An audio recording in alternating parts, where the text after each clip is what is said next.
Hey friends, it's Jessie Faris. Well, the holidays are upon us, believe it or not, and that means all the joy, twinkle lights, and occasional family meltdowns for flavor have arrived. And so we want to play one of our favorite episodes from a couple of years back for you. It's me, JD Wilson, and Becca McKay talking all things holidays, the fun, the chaos, and how to stay connected when the season can get to be a lot. So grab a cookie, take a deep breath, and enjoy this holiday throwback. Let's jump in. Okay, as we talked about in the introduction, it is Becca McKay and Jessie Faris and myself, and we're talking about the holidays today, particularly just the holidays. Because for all of us, for different reasons at different times, these can become kind of tricky seasons to navigate with your family, with your own self and your own history and past, with whoever you are parenting with, be it siblings or extended family or a spouse, partner, whatever. So all we're trying to say is that we feel it and we know it's coming, and so do you. And so around the holidays, there are so many emotions and so many feelings that are kind of wide ranging. We wanted to talk about just some practical ideas for you for how to navigate that season well. And so I will just defer to you, Becca, to start off and say, why is it more difficult for us to do that in seasons like this? Yeah. First, I'll say holidays can be so fun. Like, they can be a great time of year. They can be super joyful. It might be like something you look forward to all year, something you think back on all year. But at the same time, I think any of us, and I'll say this as someone who doesn't have kids yet, with or without kids, holidays can just bring up big emotions. And I think there's tons of reasons for that. A couple that come to mind is holidays are this thing where there's so much nostalgia wrapped up in it. So however holidays were or were not celebrated when you were a kid, you just bring that kind of sense. And I think a lot of us are trying to chase that childhood wonder, or I remember it feeling like this, or I remember it being like that. And so we bring that into our current situation, and things change. Things change, families change, families meld together. I know for some people, holidays are hard because you're navigating. Maybe it's not your turn to be with your family, you're with the in-laws. And so you're having to navigate that process or things like that. But I think the first thing that we bring to holidays is a lot of our own experiences and what we wish that it would feel like. That's the first one that comes to mind. Yeah, I think that probably informs our expectations too about the way we want it to be now. And I think what makes expectations so tricky, y'all, agree or disagree, but you've got your kids' expectations about what they wanted the holiday to be like. You've got your own, you've got your extended family, everybody's bringing something to the table, and often it doesn't quite match up, and often it's not quite realistic. Yeah. So, and it's formed by so many things, including the way it used to be, the way we always dreamed it could be in the future. It's all the past, present, future, all mixed up together, and what we're kind of expecting to get out of those couple of weeks or a month. Can I add something to that too? It's depending on where you are, there could be competing priorities and expectations, literally. Maybe at your house, everybody eats dinner on the couch, but then you're at grandparents' house and everyone sits around the table and it's more formal. And I know that's just one example, but it's what you're saying. I think some of it's is internal expectations. Some of it is also rules that we put on kids. The rules could change, and that can be hard for families to navigate. Yep. I think, when you have extended family and when you have, I'll use air quotes here, that extended family that maybe everyone's not excited to go see, that can bring up a whole bunch of different feelings as well, which can then make issues that are not normally issues become issues, right? So maybe the food pickiness flares up more at so-and-so's house than it does at home. Or maybe to use a word my grandparents use all the time, just the orneriness, the general orneriness of a kid spikes in a certain location more so than at home or than other family locations. And so all those things, for all those reasons, it's just tricky to navigate seasons like this. And it can, if you're not paying attention to your own self, one of the things, and I'll just speak for myself and not for anybody else, like we can just live with the existential kind of dread, just like walking into that season and not even realize it, like kind of carrying that almost like almost like you got a bunch of programs running in the background of your phone and you're like, why is it going so slow? I don't understand why it's bogged down so much. And then you realize every app that you've ever downloaded is open and running in the background. So, I mean, that can run in our own background and cause just a lot of like slog in our own life. And so we wanted to just kind of like name those things and talk about them today so that hopefully this season can be different. And let me add this too, JD, because you said the phrase of a kid. And when you said it made me think we are all kids. And especially at the holidays, we're all kids. We're all the kids of someone. And so I think that even layers upon something that's difficult, whether it's difficult relationships that we have with our own parents / in-laws or with our children or with our it's like with our children's significant others or whatever else is going on. Like we are all kids to someone at the holidays. And I think that also pulls in a layer of grief. A lot of people are missing family members at the holidays, whether it's they're missing what could have been in the relationship and the way they wished the relationship had been, or they're grieving someone that used to be present in person in the holidays and that person is no longer with them. I think it can just be so multi-layered as we hold all those things. Yeah, that's so true for so many families and kids. And I think sometimes you're prepared for it and sometimes you're not. Yeah. We had a conversation here in the office just the other day about how, sometimes it's like, oh yeah, well, my mom's favorite holiday in the whole world was Christmas. And so she had all of her things set out. And so I expect to feel sad at Christmas. And like, we didn't really care about, and this is not my story, but just for example, we didn't really care about Thanksgiving, but for some reason, man, I miss my mom this Thanksgiving. So sometimes it can hit us unexpectedly and that can kind of catch us off guard. And we're not always prepared for it. Holidays bring up memories. That's just part of it. And so that's going to trigger some different feelings and emotions. I think a lot of our actions come out sideways when that's happening too. Mm-hmm. So, I mean, whether it's our parenting, whether it's our relating with our spouse or relating with our parents, our own parents, it's a lot of things that are coming out if we're not aware of them are just coming out sideways because we're holding so much stress, so much big feelings. And that's happening with our kids too. I mean, we didn't even talk about the holidays for our kids are a time when they're going from usually a time of structure at school to like they have all this free time ahead of them, or like they've got sensory needs that aren't being met, or they're eating a different kinds of food than they normally eat. I know I'm feeling really weird on the evening of Thanksgiving because I've binged on all these favorite foods. And then it's like, oh my goodness, I'm so full. I don't feel great. Yeah. Let's talk about that for a second, because you're also adding in travel and some people are switching time zones and your body clock is off and you're, maybe you're used to having, I don't know, like oatmeal for breakfast or like a granola bar. And now you're having cinnamon rolls and hot chocolate and it's fun and that's awesome. And hello, sugar spikes. Grandma's not making your daily protein shake for breakfast.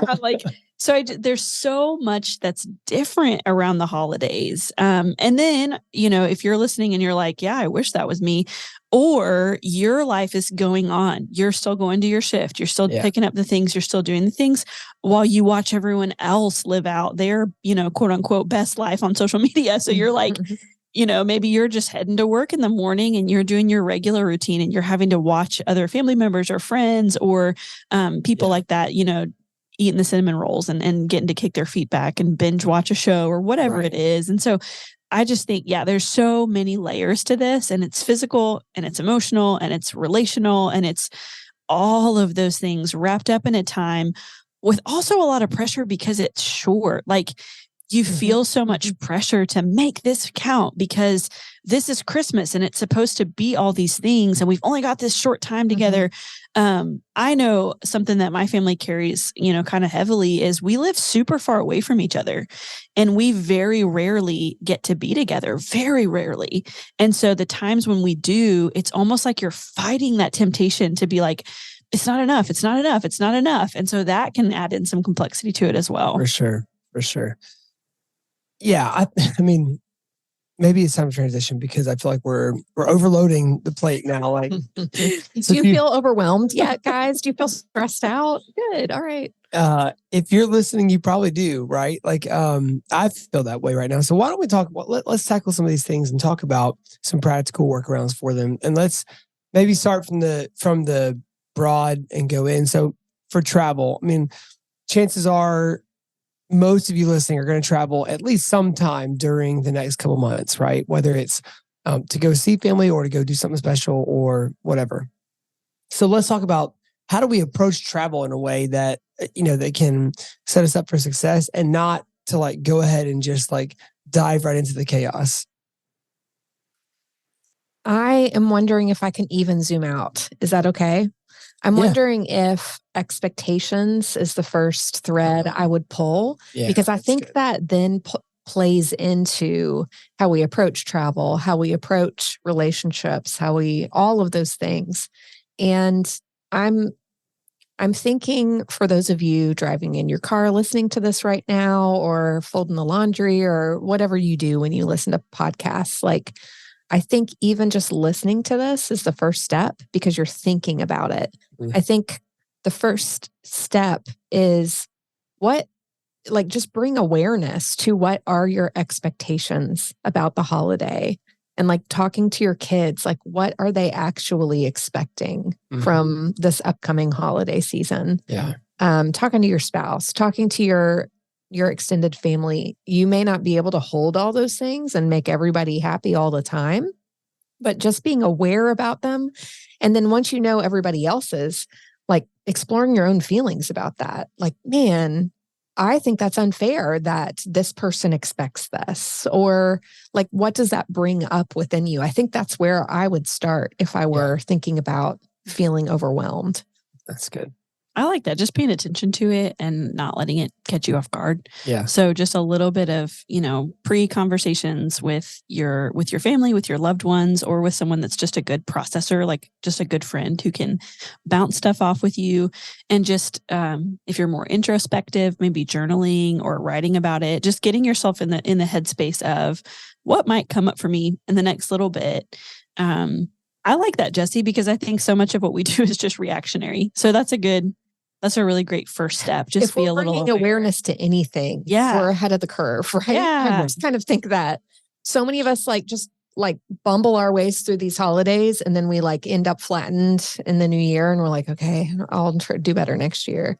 But we can't really figure out what went wrong. Yeah. And I think, just bringing the awareness to it is a good first step, even for our kids too. Like, to be able to talk to your kids about what they're expecting and what they want, and maybe what is going to happen, helps them align their expectations, and to feel heard and to feel like they had a part in what is about to unfold, even if they are going somewhere they don't want to go, or having to eat food they don't want to eat, or whatever it is. I think even just asking them about their side of what they want helps them to have a voice in the whole situation. Yeah. Yeah.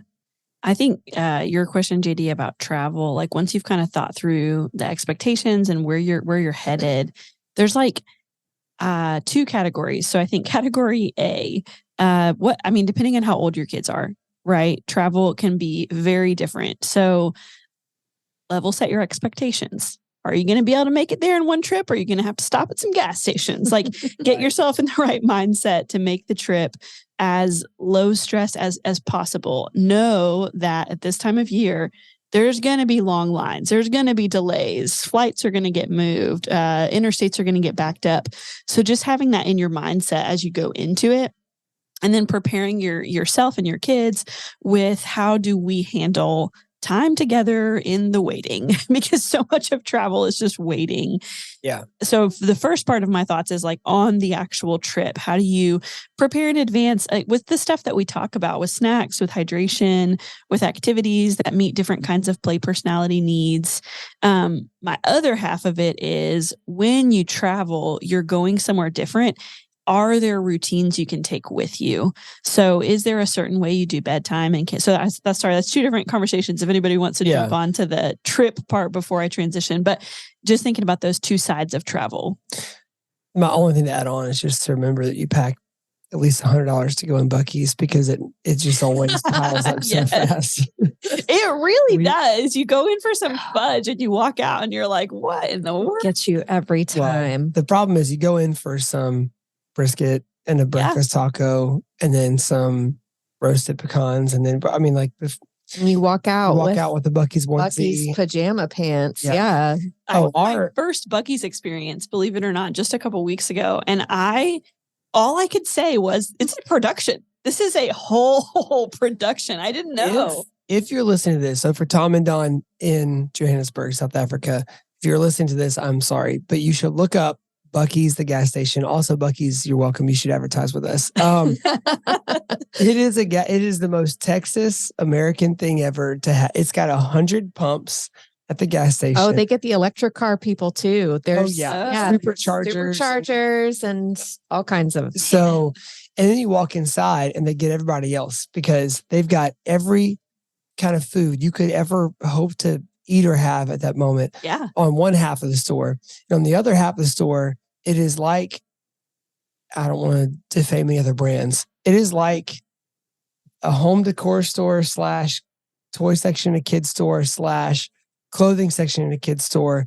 You could find a Live, Laugh, Love sign with the Buc-ee's logo popping out of the O, or you could find, I mean, we have multiple Buc-ee's onesies in our house that not little kids wear. I mean, not the parents, but like big kids wear. Yeah. One's a Santa theme. One is it's like, okay, guys, I love a good illustration. I feel like the trip to Buc-ee's is the great metaphor for the holidays. It's like you go in thinking it's one thing and you walk out with broke. You walk out broke and flattened, overstimulated. You spent way too much time. Yes. That is it. So as we prepare to go to Buc-ee's, it's like, here it is. What are you going to do? Yeah. Yeah. I think in terms of like, you've got people that are bummed to travel or like juggling that. You also have people that are bummed to stay home or are juggling that. Like you've got the kid that's like, it's going to be so boring. I used to have so much to do. Like there's a lot of waiting, whether you're traveling or whether you're staying home. Yeah. And for kids, I think waiting for the event, waiting for the big day or the times when you're going to do the fun things. Yeah. I am thinking about just how rich the opportunity is for rituals at the holidays, whether you're traveling or whether you're staying home.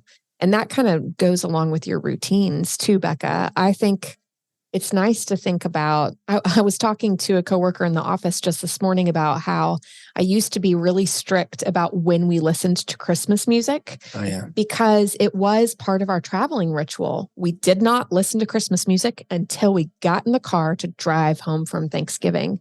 And that was fun for everybody and we loved it so much. Well, guess what? We don't really travel for Thanksgiving anymore. And my kids want to listen to it now. And I have loosened up. I'm not going to name any names, but maybe someone else in my family has kept that ritual because it's still important to them. But it was fun to like get in the car. We always played the same first song. And maybe there are some things that you can find for your family that take the most tedious parts or most tedious times of travel and turn them into a fun ritual. I love Buc-ee's so much. I know. Just wrapping up the illustration. For the Wilsons, that is going to Buc-ee's. Yes, that is the ritual. Yeah, that's. And I will say that knowing that there are those of you listening who think I'm an insane person for saying that, and so I think we just know you're an Enneagram 7. Yeah, so it's like those are your people. Oh, there's fun I can have. I'll be right back. Yeah.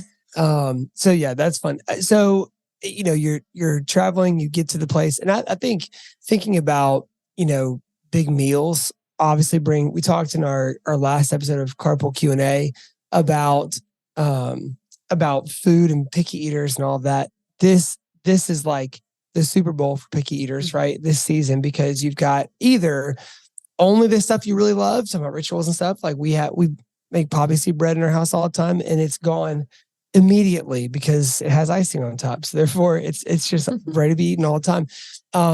But then you also have traditional foods that might not be everyone's favorite things that parents, grandparents, etc., might be expecting those things to be eaten, right? And so whether it is the cranberry sauce or the pumpkin pie, or whatever it is.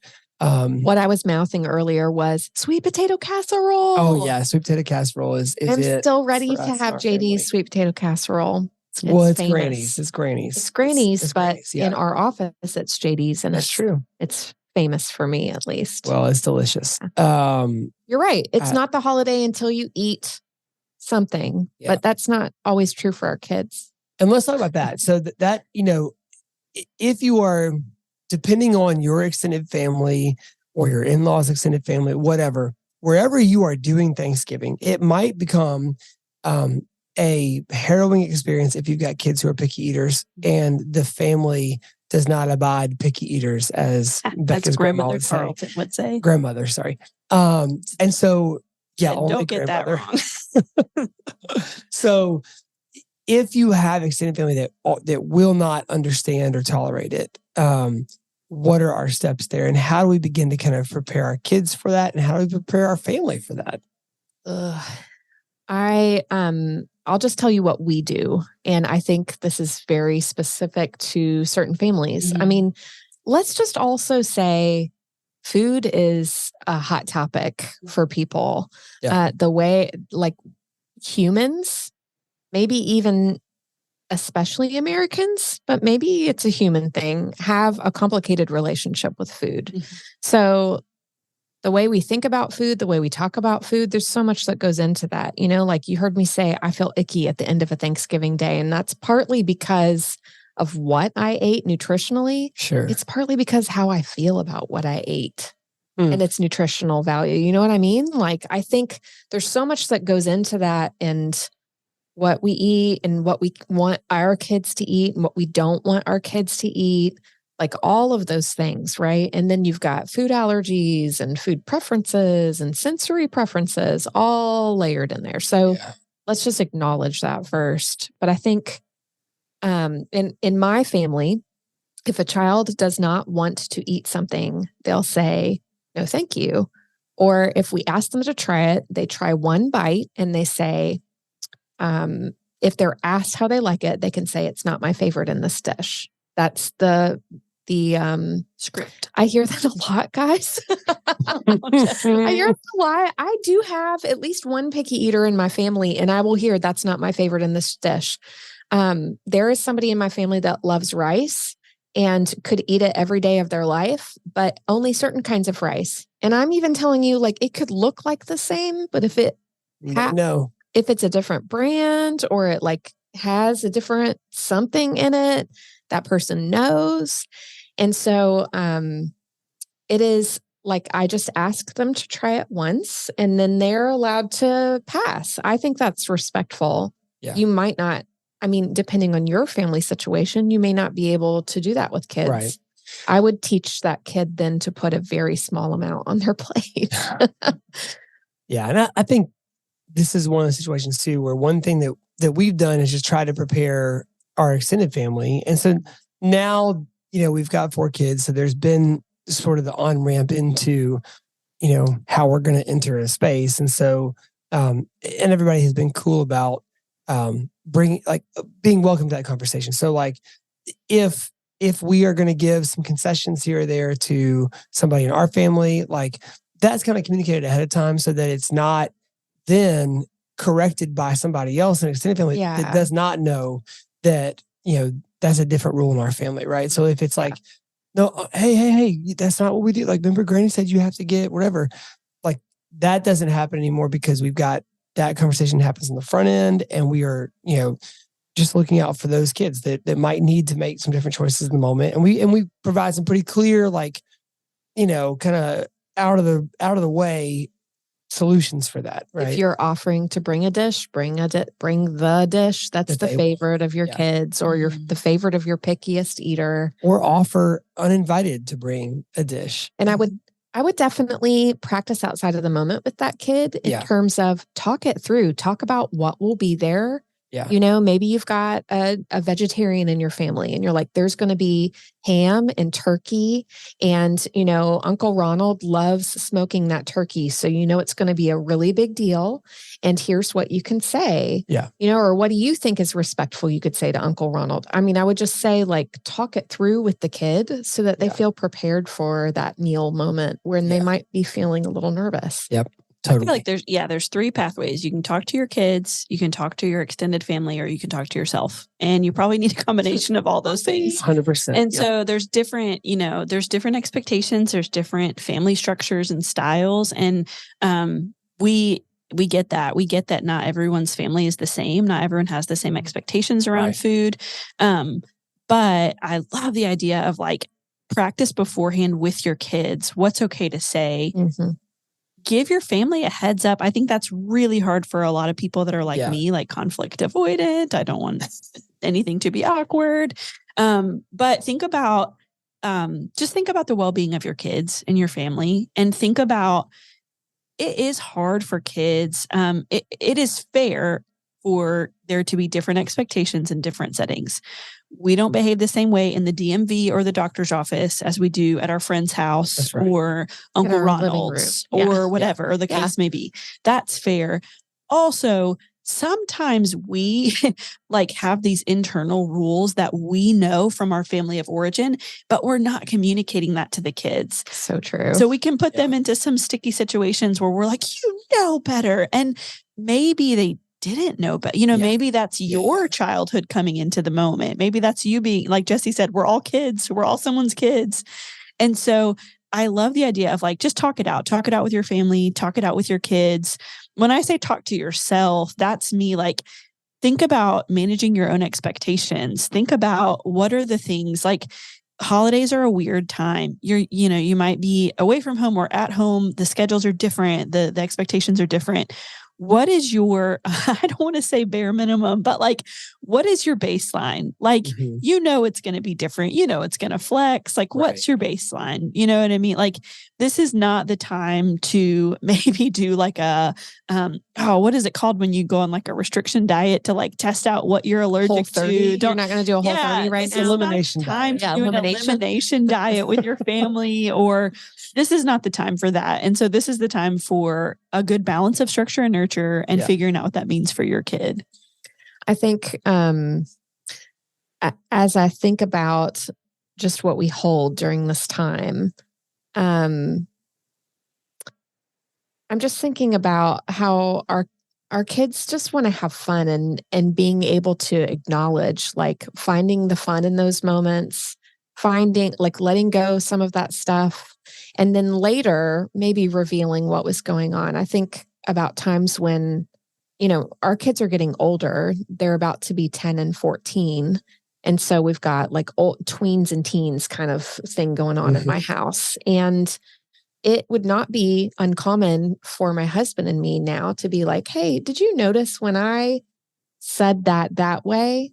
Let me tell you what was going on behind the scenes, or let me tell you what was going on in my mind. Or like, we'll talk about going over to a family member's house and be like, okay, well, you know, this family member doesn't have the same rules, but we still want you to behave this way. Yeah. You know, talking about those expectations before, especially, and after even, to be like, hey, did that feel weird to you? Here's what was happening. And I think that can be helpful for our kids as we stay connected to them. And then it frees us up to just have fun in the moment, knowing that we'll circle back to whatever dynamics were happening with all the people present, or even just what was going on in ourselves with our own stuff, you know? Yeah. Yeah. If you can find a way to maintain sort of a shell around your nuclear family, like when you are going to visit somewhere else, if there's going to be sources of stress there, if you guys can just find a way to stick together and communicate in a way that's going to help you to stay together, and where you're not turning against each other in that. That's a huge win. We might have said this in another podcast, but I think it can be helpful or even like a kind of fun ritual if you've got like a code word or a little little body language wink or something, pull on your earlobe that a kid can let you know when they need help or support or they're struggling, or you know what that thing is. The kid that needs to tell you something that's important in that moment, but doesn't want to draw attention to themselves. I think you can have maybe even a little fun with what that thing is. Yeah. We're talking about kind of specific things, but maybe what I want to say is that if I'm thinking ahead of the holidays, I just think giving choices is maybe one of our best connecting. Obviously, all of them. Be curious, respond thoughtfully, repair. All those things are still true at the holidays. But maybe what I want to say is like, think about the holidays and think about a lot of times. I don't know. Y'all tell me if this is your families. A lot of the biggest meltdowns happen when someone in the family has decided, we're all going to go to the Christmas tree farm and pick it out together, or we're all going to go bowling, or we're all going to watch this movie. And I think that we're all like, I don't know, maybe that's just a Tarleton family thing, but I wonder if it might be true for other families that sometimes it's the expectation that everyone's participating in every single thing.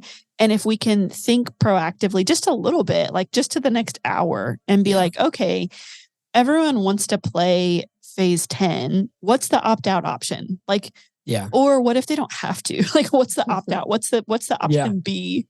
Yeah. Depending on how big or small your family gathering is at the holidays, you might need to have multiple options. That's right. Like, I'm even just thinking of the different family styles of like family marathon where we're all together all the time with no breaks. Right. Yeah. And then you've got the other style where like everyone's on their own and can do whatever they want at whatever time they want. Right. And you're really kind of like walking into a situation, assessing like what's the situation here. But different people have different preferences. So you may have like kind of a person who really values autonomy walking into a family marathon situation. Like that person needs to be able to step away, go do their thing for a minute. Yeah. Or vice versa. The person that's wanting like to do all the things with, like, let them come with to do something special. Mm-hmm. And I think something that I remember, I think it was Tana saying last time we talked about this a few years ago, was just maybe there's a room, there's a space, there's a closet, there's something at the house that can be the safe spot for a kid. So no questions asked. If they need to go down to the spot, they can either make their eyes at you, give you the signal, go whisper something to you, but they can go to that room and be by themselves and have some space. That's not always physically possible, but when it can be, even just that safety valve of like, okay, if I need to go somewhere else for a minute to cool down, or just because it's loud and overwhelming, I can do that. That can be really, really helpful. I was even thinking about the way Becca had talked about bringing your routines with you. In our family, in the morning, we have one kid who rises really early, like before everyone else, even before most of the parents. I talk about like we got most of the parents in the house. Like my husband's the early riser, but sometimes this child wakes up before he does. And even when we're out of town, we immediately need to take that routine with us to make a plan for what that early riser will do. Even if we're all in one hotel room or we're in a family member's house, like where can that child go? And what will they do for like the 7 hours until we wake up? That's kind of a routine we have at our house, but we have to make kind of a travel version of that routine when we are away. Yeah.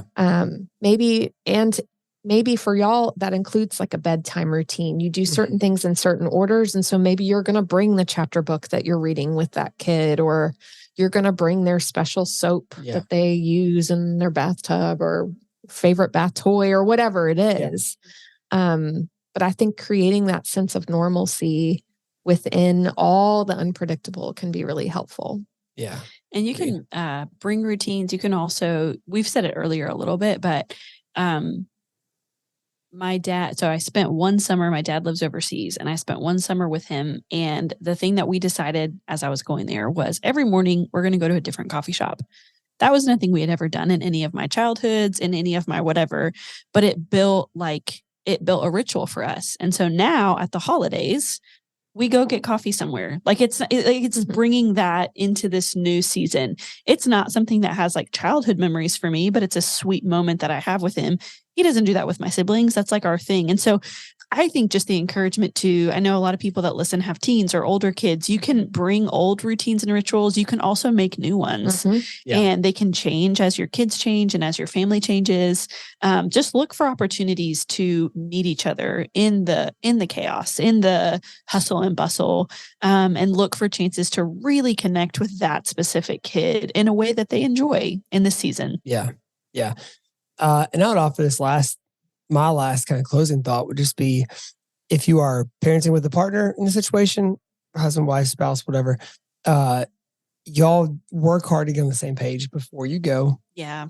Work hard to stay on the same page as you're there, and work hard to stick together as kind of a team when, like, don't let the child militia split you guys up and pit you against each other. Because that complicates the situation so much further, right? And especially if you're at one of the other's family. So just do the work ahead of time to have those discussions together, be on the same page, and to go together into and through the holidays. It'll make life a lot easier. It's not easy. It's just, it just requires a lot of conversation. Yeah. I want to add to that and say, we don't have kids yet, but my husband and I have had some of our biggest fights have been because we weren't on the same page and we didn't know it.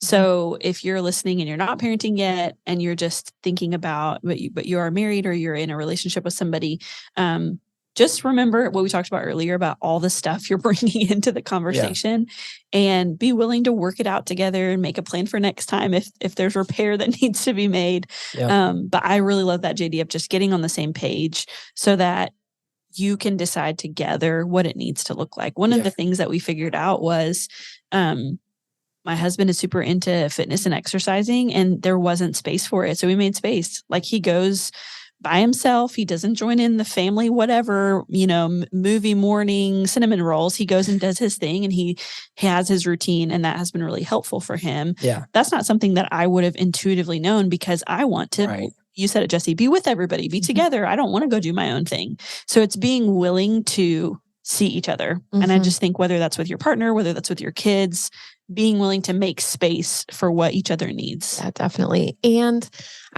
my last thought is, I just want us to, let's just give each other a little bit of grace, because excitement is something that is happening so much, especially for our kids. You just think about how excited they get about the day or the thing that they've been wanting for Christmas, or even the excitement about what they're looking forward to.